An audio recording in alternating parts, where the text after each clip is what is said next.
You ask Tiger to solve. This deals with linear equations with one unknown. The final result is u equals -3/2. Let's solve it step by step. Simplify the expression. Expand the parentheses. Simplify the arithmetic.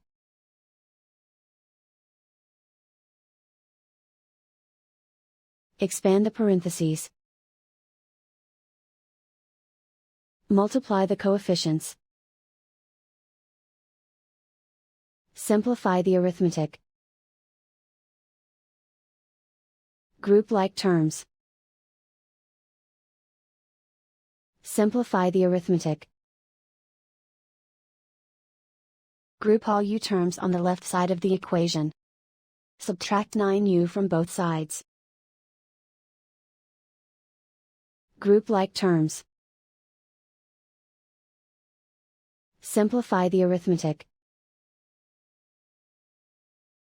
Group like terms.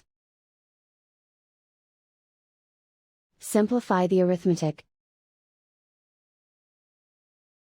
Group all constants on the right side of the equation. Add 11 to both sides.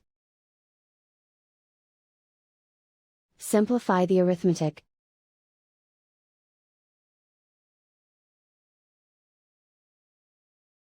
Isolate the u. Divide both sides by -6. Cancel out the negatives. Simplify the fraction. Move the negative sign from the denominator to the numerator. Find the greatest common factor of the numerator and denominator. Factor out and cancel the greatest common factor. And so the final result is u equals -3/2.